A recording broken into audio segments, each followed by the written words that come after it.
오늘의 사연 시작하겠습니다. 안녕하세요. 저는 강북에 사는 40대 초반 여성입니다. 여러분들은 사랑을 믿으시나요? 몸과 마음을 다 주었던 사람에게 배신을 당한 적이 혹시 있으신가요? 이 사연을 보내기까지 정말 몇 번이고 망설였지만 다들 저와 같은 일을 절대 겪지 마시라는 마음으로 용기 내서 사연을 보내게 됐네요. 학창 시절에 저는 공부를 열심히 하는 학생이었습니다. 어릴 때부터 법조계 쪽 일을 하는 것이 꿈이었거든요. 부모님들도 딸이 열심히 공부하니 당연히 지지해 주시고 저는 그렇게 열심히 공부해서 목표였던 대학에서 법학을 전공하게 되었습니다. 그리고 저는 대학에서 한 남자를 만나게 되었어요. 그 사람은 저와 같은 과 선배였는데 과 동기들이랑 외식하러 갔다가 같은 식당에서 합석을 하게 되어 첫 만남을 갖게 되었죠. 복학생이라 저보다 나이는 조금 많았고요. 고등학교 시절부터 공부만 하고 다른 건 신경 쓸 겨를이 없었던 저라 연애 경험이라고는 전무한 상태였습니다. 그래서 동기 남자애들 대하는 것도 적응 기간이 필요했었고요. 그 남자는 저에게 먼저 호감을 보이면서 다가왔었고 다정하고 따뜻하게 저를 배려하는 말투로 대화를 이끌어 나갔습니다. 제가 경험이 한 번이라도 있었다면 어땠을지는 모르겠습니다만 아무튼 좋게 말하면 순진했고 나쁘게 말하면 물러 터졌던 저는 말 그대로 그 남자와의 대화에 빨려들듯이 스며들어갔어요. 먼저 연락처를 물어본 것도 그 남자였고 정말 누가 봐도 저와 사귀고 싶다는 듯이 계속 대시를 하더라고요. 주위 동기들도 저에게 잘해보라고 지지를 해줬고 저는 그렇게 그 사람을 처음 만나고 몇 달 안 되어서 연애를 하게 되었습니다. 그때가 저 대학교 3학년 때였어요. 그 사람은 이미 사법시험 1차를 붙고 2차를 준비하고 있었고요. 군 복무도 끝난 상태여서 이제 정말 변호사 될 일만 남았었어요. 그런 모습이 제게는 더욱 멋있어 보이고 동경의 대상이었습니다. 제 공부만 하던 제가 남자친구의 시험 뒷바라지 하느라 과제를 제출 못한 적도 있었을 정도로 저는 그 남자를 사랑했었어요. 그 사람이 잘 되는 게 곧 내가 잘 되는 거라고 생각했고 그 사람과의 미래에는 무조건 내가 함께할 거라고 생각했으니까요. 그 사람은 시험에 붙고 신참내기 변호사로 일을 시작했습니다. 제가 합격한 것처럼 정말 행복해하면서 기뻐하고 서툰 솜씨로 엄마를 달달 볶아가면서 밤새 온갖 반찬들을 만들어서 집으로 갖고 가서는 축하의 상을 차려줬어요. 그 사람도 내가 열심히 일해서 너도 잘 되고 우리 꼭 결혼하자 라고 말했고 저는 이제 행복할 일만 남았다고 생각했죠. 학점이 채워지자마자 저도 사법시험 1차에 응시했고 합격했습니다. 2차는 훨씬 더 어렵다는 걸 잘 알고 있었지만 그래도 저는 열심히 할 자신이 있었고 그럴 예정이었습니다. 변호사는 제 오랜 꿈이기도 했으니까요. 하지만 제 계획은 한순간에 물거품이 되었습니다. 바로 저의 갑작스러운 임신 때문이었죠. 졸업하기도 전이었고 2차 시험을 준비하고 있던 상황에서 저는 너무도 당황했습니다. 한편으로는 사랑하는 그 사람과의 사이에서 생긴 낙이라는 생각으로 기쁘기도 했지만 마냥 행복할 수 없는 상황이었어요. 임신 4주라는 이야기를 들었을 때 감정이 아직도 생각이 나네요. 그런데 그 사람은 너무도 자연스럽게 우리 그럼 결혼해야겠네 라고 일을 진행시키더군요. 물론 처음에 임신 소식을 알렸을 때는 당황하긴 했지만 바로 기뻐하는 기색을 드러냈고 난 어차피 너랑 결혼할 생각이었는데 우리 아기까지 가져줘서 너무 고마워 라면서 임신 소식을 반가워하더군요. 1년이 넘게 만나는 사람이 있다는 건 아셨는데 정식으로 부모님께 소개는 처음이었습니다. 그런데 그게 임신과 결혼이었으니 부모님은 난리가 나셨죠. 당연한 반응이라고 예상은 했었어요. 아빠는 아무리 변호사라지만 이제 갓 된 건데 어떻게 책임지려고 그러나? 하며 그 사람에게 물었고 그 사람은 지금 로펌들의 이력서 넣으며 구직하고 있습니다. 조만간 자리 얻을 수 있을 거고 제가 아기랑 선이 다 책임지겠습니다. 결혼 허락해 주세요. 라고 말했죠. 그 사람이 돌아가고 나서 엄마와 아빠와 저는 대화를 나누었어요. 엄마는 지금 2차 준비하고 있는 게 아깝긴 하지만 애 아빠 되는 사람이 책임지겠다고 하는 마당에 지우는 것도 아닌 것 같다 라고 하셨고, 사업을 하셨던 아빠는 그래도 지금 여기서 네 꿈을 멈추면 나중에 다시 시작하는 게 어렵지 않겠니? 아빠는 무조건 네 의견 따를 거다 라고 하시며 올바른 선택을 하라고 하셨습니다. 저는 제 꿈을 굉장히 소중하게 생각하고 있었는데 그때 철없던 저는 제 실질적인 첫사랑이나 다름없던 그 사람을 정말 사랑하고 있었나 봐요. 아니, 앞으로 보고 뒤로 봐도 미친 듯이 사랑하고 있었죠. 아빠의 말에 바로 그 남자와 결혼하고 아기나 잘 키우겠다고 했으니까요. 저희 쪽에 허락을 받자마자 바로 그 남자의 집에도 인사를 하러 갔습니다. 아버지께서는 지병으로 일찍 돌아가시고 어머님만 만나 뵙게 되었어요. 사실 처음부터 저를 보시는 시선이 곱진 않다는 걸 느끼기는 했습니다. 이제 시작이지만 어쨌든 자기 아들은 변호사 이름 달고 있는데 저는 이제 1차 붙은 학생에 불과했으니까요. 어쨌든 애를 가졌다니까 태교에 집중해야겠네. 그럼 결혼식도 무리겠다. 식은 나중에 애 낳고 천천히 올리던가 하고 일단은 신고만 해. 그리고 지금 우리도 결혼 자금을 대줄 여유가 없으니까 당분간 우리 아들 로펌 들어갈 때까진 집에 들어와서 살아야겠다. 제 얼굴은 제대로 보지도 않으시고 어쩔 수 없이 일처리하는 듯한 모습으로 앞으로의 일을 술술 얘기하시는 어머님 앞에서 저는 그저 잘 보여야겠다는 생각뿐이었어요. 지금 생각해보면 그렇게 공부한 게 다 헛된 거라는 생각이 들 정도로 저는 사람 대할 때 완급 조절을 배우지 못했었네요. 공부는 안 할 거지? 너 우리 아들 애 가져놓고 그 공부 다 하고 시험 준비해서 잘못되면 큰일 나니까 일단 나중에 애 좀 키우고 다시 시작하더라도 지금은 그만둬라. 그래, 선이야. 지금은 우리 아기가 더 중요하잖아. 휴학 신청하고 지금은 출산 준비만 잘하자. 우리 아기 낳고 결혼식도 예쁘게 하고 너도 다시 공부 시작해서 맞벌이 하면서 키우면 되지. 남편과 어머님이 동시에 그렇게 말하니 저는 그렇게 알겠다고 대답했어요.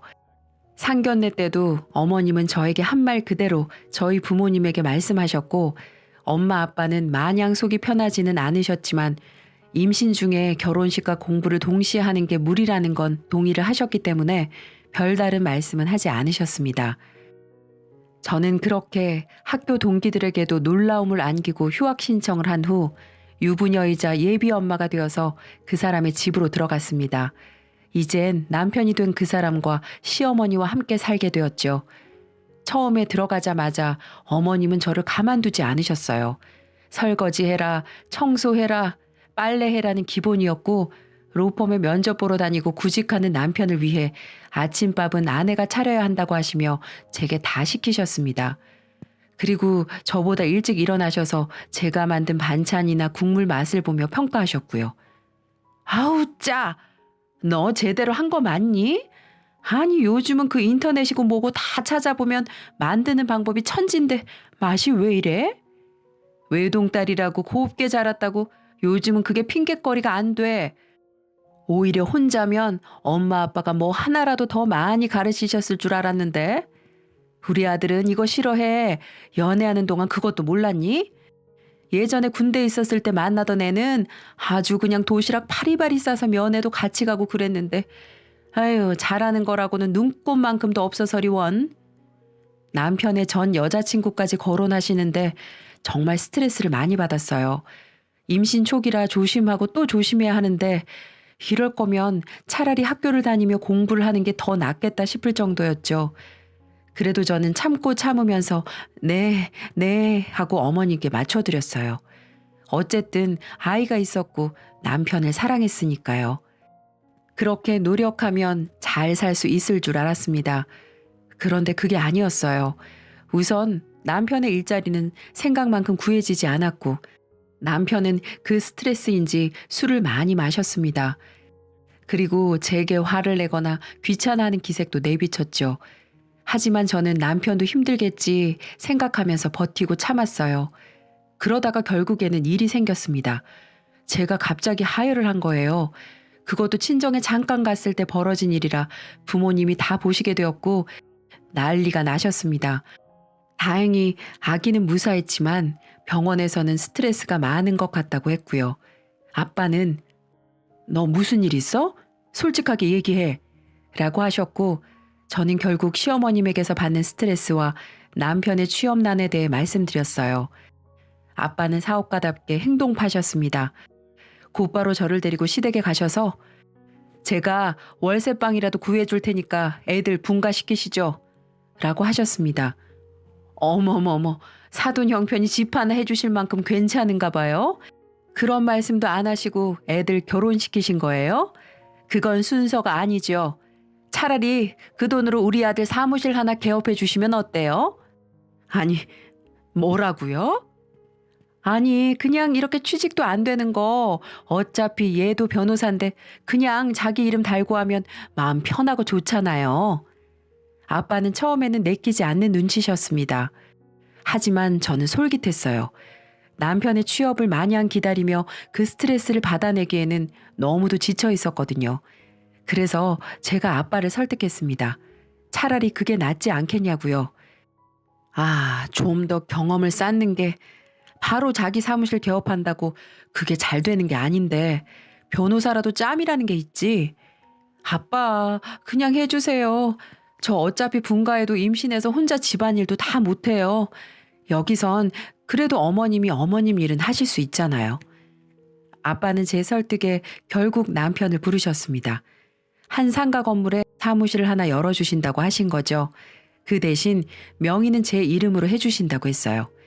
남편이 열심히 하는 모습을 보이면 바꿔주신다고도 하셨고요. 한마디로 내가 임대인이 된 거고 남편이 임차인이 된 거나 마찬가지였죠. 아빠는 시댁 식구들이 앞으로 어떻게 나올지 모르니까 우선 상가의 명의는 내 이름으로 해준다고 하시더라고요. 남편은 그것도 감사했던지 고개를 넙죽넙죽 숙이며 장인어른 감사합니다. 제가 열심히 할게요. 라고 말하더군요. 그렇게 남편의 이름이 걸린 변호사 사무소가 개업했고 취업 걱정은 더 이상 하지 않게 되었어요. 시어머님도 사돈이 그렇게 돈을 써서 아들 일자리를 만들어줘서인지 전보다는 저를 유하게 대하시더라고요. 그것만으로도 좋았습니다. 저는 태교하고 집안일 하느라 남편의 일은 신경을 쓸 겨를이 없었어요. 그냥 어쩌다 물어보면 잘 된다고 대답했고 표정도 좋아 보여서 잘 되나 보다 생각했었죠. 그렇게 2달이 조금 넘고 임신 5개월에 접어들었을 때 저는 남편의 사무실을 찾아가게 되었어요. 남편이 출근하고 나서 서류를 하나 발견했는데 오늘 날짜가 적혀 있어서 가져다 줘야겠다 생각했거든요. 지금도 가끔 생각해요. 그날 가지 않았으면 내 미래가 조금이라도 괜찮아졌을까 싶은 생각 말이죠. 아직도 기억이 납니다. 남편의 이름이 적힌 사무실 문을 뿌듯한 마음으로 연 순간 소파 위에서 다른 여자와 누워 키스하고 있던 그 남편의 모습이요. 두 사람은 당황하면서 저를 쳐다봤고 저는 그 자리에서 구토를 할 것 같은 기운을 느끼며 정신없이 돌아서 달려나왔어요. 머리가 어지럽고 속이 뒤집어지는 것 같았습니다. 골목에 주저앉아 하염없이 울고 또 울었습니다. 어떻게 우리 아빠가 해준 그 사무실에서 다른 여자를 안고 입 맞출 수 있나 너무도 화가 나고 어이가 없어서요. 대학교 때부터 나만 보던 그 사람이 아닌 것 같았습니다. 그렇게 계속 울다가 어느 순간 배에 번개가 치는 듯한 통증이 느껴졌어요. 그제서야 아기를 품고 너무 울었다는 자각이 들었죠. 하지만 정신을 차릴 새도 없이 제 기억은 거기서 끊겨버렸습니다. 눈을 떴을 때는 이미 병원이었고 옆에는 남편과 그 여자가 있었어요. 뭐가 당당한지 저를 똑바로 보면서 여자는 어머머 일어났어 하고 호들갑까지 떨더라고요. 누가 봐도 세련된 투피스 정장에 화장까지 한 고급스러운 모습이었습니다. 남편과 그 여자 뒤로 시어머님이 나타났고 뒤이어 의사 선생님도 오셨어요. 선생님께서는 저를 안타깝다는 듯 보시면서 정말 죄송합니다. 아이가 유산되었어요. 임신 중기이신데 스트레스를 크게 받으셨나 봐요.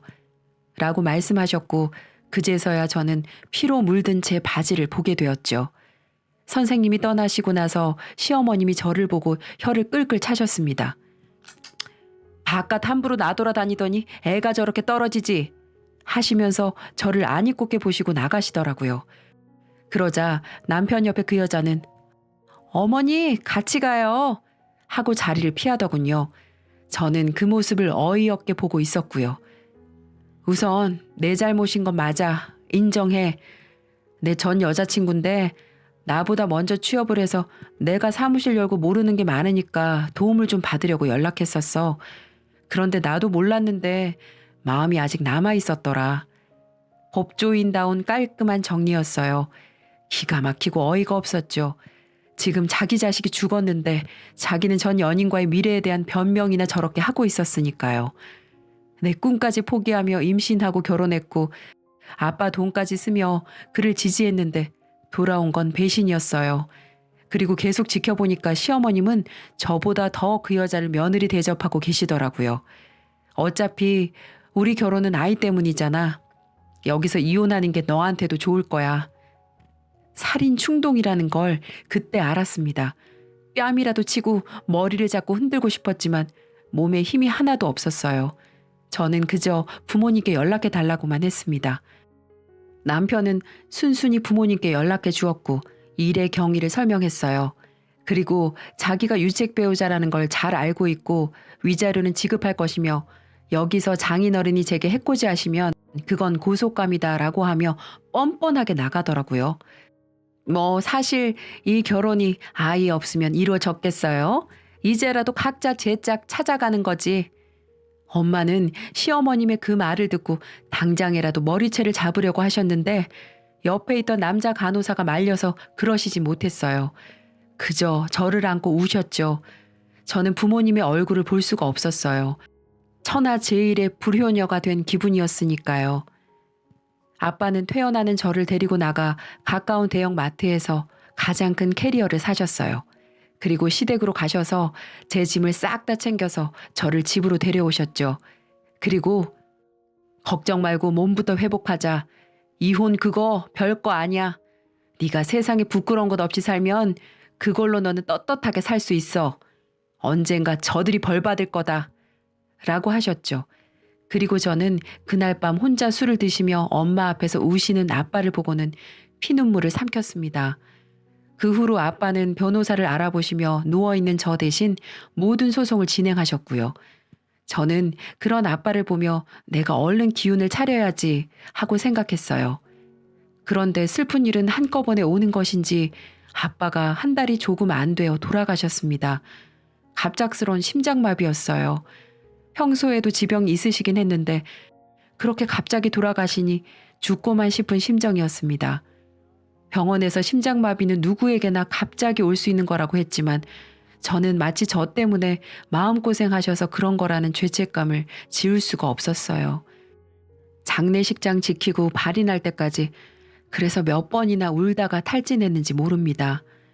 아빠가 돌아가시자 전 남편은 저를 이때다 싶어 몰아붙였습니다. 다행히 아빠가 구해놓으신 변호사님과 함께 소송을 이어나가서 위자료를 몇 천만 원 받고 승소하긴 했지만 저는 너무나도 지쳐버렸어요. 한동안 집에서 엄마랑 있으면서 몸을 회복하고 마음의 상처도 치유했습니다. 꿈에서 아기가 나와 울면 수면제도 듣지 않았고 엄마랑 그렇게 둘이 껴안고 울기 일쑤였어요. 그리고 전 남편과 전 시모, 상간녀를 많이 원망했죠. 아빠도 미친 듯이 보고 싶었고요. 제가 정신을 차리게 된 건 반년 후 들려온 전 남편과 그 여자의 재혼 소식 때문이었습니다.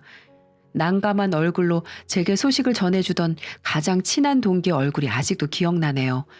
동기도 물론 전 남편의 욕을 엄청 했죠. 그런데 제게는 그게 정신을 차리게 되는 계기가 되었어요.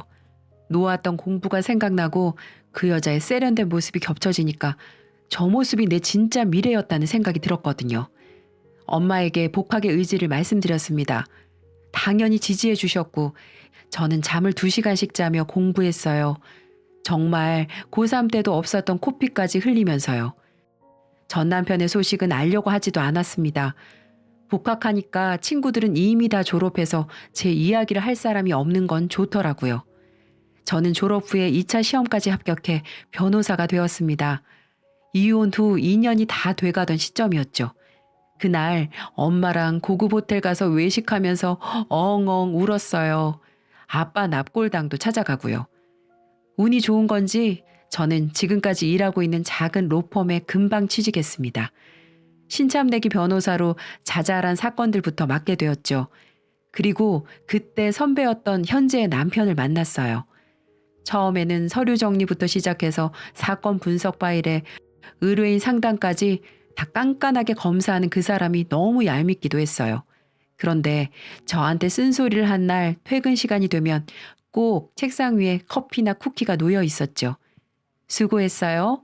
점점 더 잘할 거예요. 라는 짤막한 쪽지와 함께 말이죠. 제가 처음으로 승소를 이끌어낸 건 남편의 외도로 이혼 소송을 낸 아기 엄마였습니다. 제가 공감이 가서 그런지 정말 밤새 가면서 조사하고 준비했고 결국 원하던 액수의 위자료로 승소했어요. 그리고 그날 저는 현재 남편에게 고백을 받았습니다. 알고 봤더니 제가 뭔가 하나를 해내고 자신감을 얻을 때까지 기다려주고 싶었대요.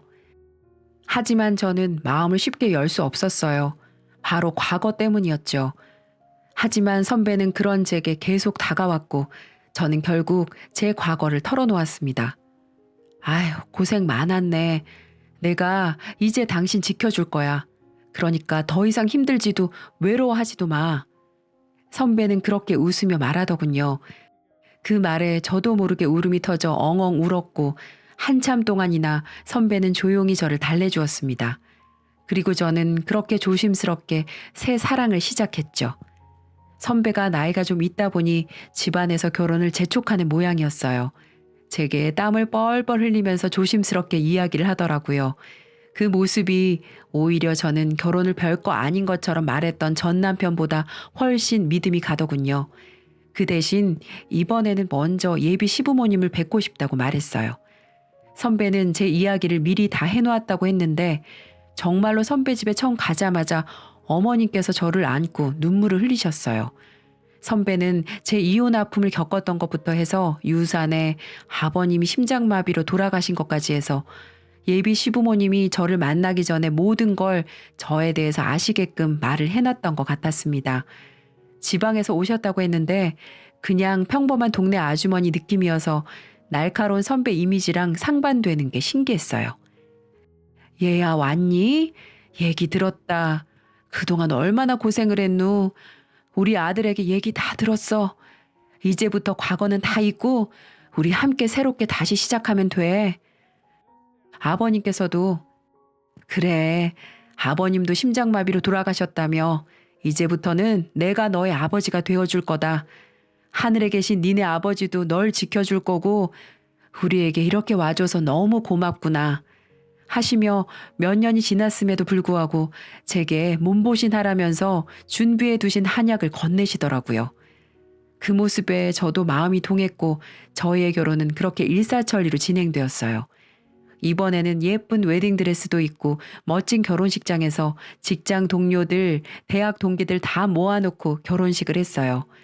제 과거를 아는 동기들도 아우 네가 그렇게 고생하더니 드디어 인생 핀다 라고 하며 저와 남편의 앞날을 축복해 주었습니다. 같은 직장에서 일하다 보니까 자연스럽게 얼굴 볼 일도 많았고 정말 전 남편과 비교하면 너무너무 행복한 결혼 생활이 시작되었어요. 정말 너무 행복했고 남편은 지금까지도 매일매일 제게 사랑한다고 해주곤 합니다. 시부모님도 저를 딸처럼 아껴주셨고 저희 어머님과도 사이가 좋으셔서 친구처럼 지내시고 정말 말 그대로 고생 끝 행복 시작이었죠. 아이는 너네 자유롭게 가지고 안 낳고 싶으면 갖지 마라 하셔서 남편하고 천천히 이야기를 해보기로 했습니다. 저랑 남편 둘 다 일 욕심도 있었고요. 그렇게 결혼을 하고 일도 열심히 하면서 새로운 인생을 행복하게 잘 살던 중이었어요. 어느 날 제게 누군가가 상담을 예약했어요. 가보니까 앳된 얼굴의 여자가 울고 있더라고요. 무슨 일이세요? 변호사님, 저 좀 도와주세요. 저 정말 억울해요.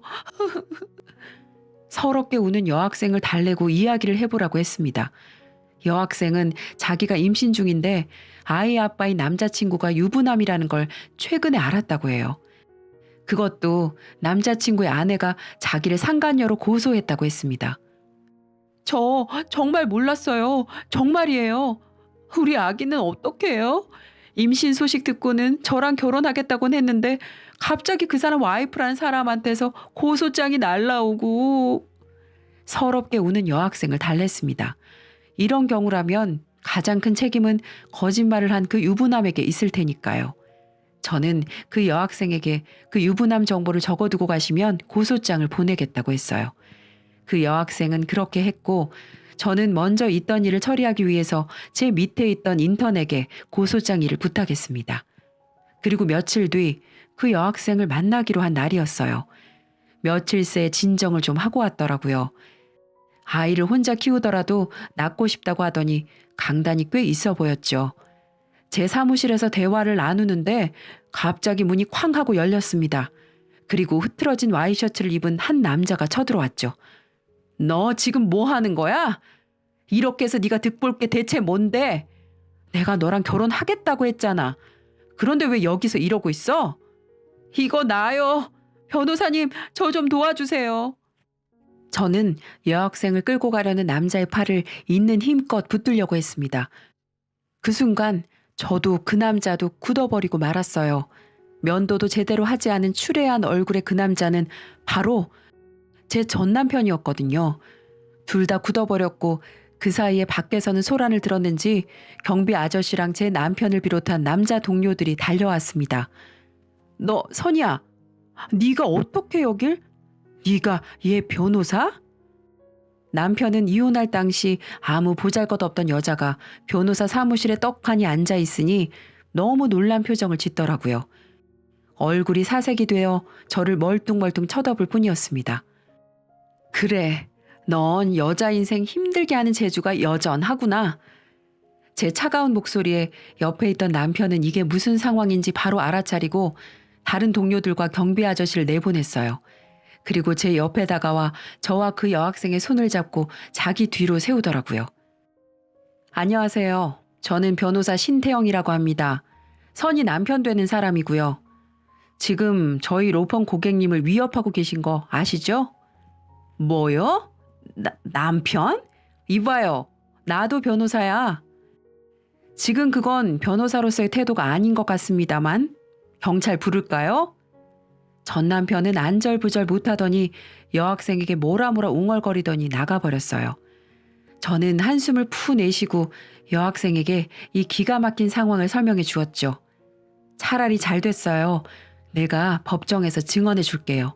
저 사람이 나한테 과거에 어떤 인간이었는지, 그럼 판사님도 학생이 꽃뱀이 아니라는 거에 확신이 생기시겠죠. 그러셔도 괜찮을까요? 변호사님의 아픈 기억을. 제 아기는 죽었지만 학생의 아기는 아직 살 수 있으니까요. 그렇게 저는 그 사건을 그대로 진행하기로 했습니다. 제가 중심적으로 밀고 간 건 혼인빙자죄와 양육비였어요. 여자 인생을 송두리째 망가뜨린 그런 인간은 어떻게든 죄를 주기 위해 더 신경 쓰고 뭐 하나 빠진 게 없는지 신경을 썼습니다. 그렇게 시간이 흐르고 전 남편은 결국 향후 양육비를 지급해야 한다는 판결을 받았고 혼인 사기가 인정되어 형사처벌을 받을 수밖에 없었어요. 변호사 자격도 1년 정지가 됐고요. 동시에 부인에게도 위자료를 지급해야 했죠. 부인이 대형 로펌에서 변호사를 위임해 들어보니 어마어마한 위자료를 물게 생겼다고 했습니다. 한번 변호사 사무실에 오랜만에 전 시모도 찾아왔더군요. 저를 보고 토끼 눈을 하더니 달려와서는 그래도 몸 썩고 같이 살았는데 한 번만 도와줘. 변호사 일은 계속 하게 해줘야지.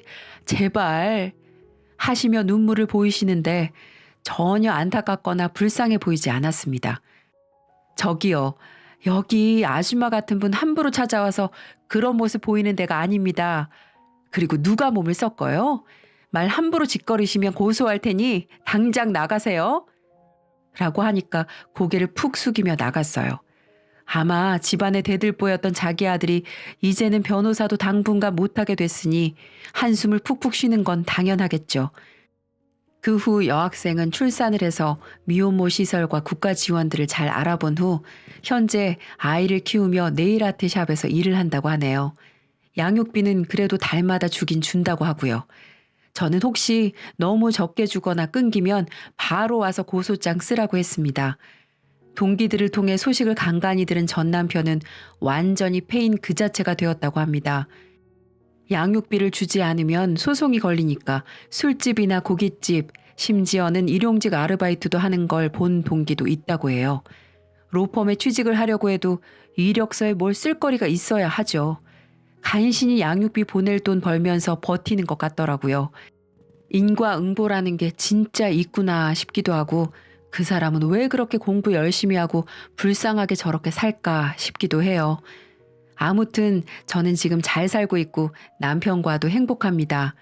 앞으로도 열심히 일하고 사회의 정의가 살아날 수 있도록 일 더 열심히 할게요. 감사합니다.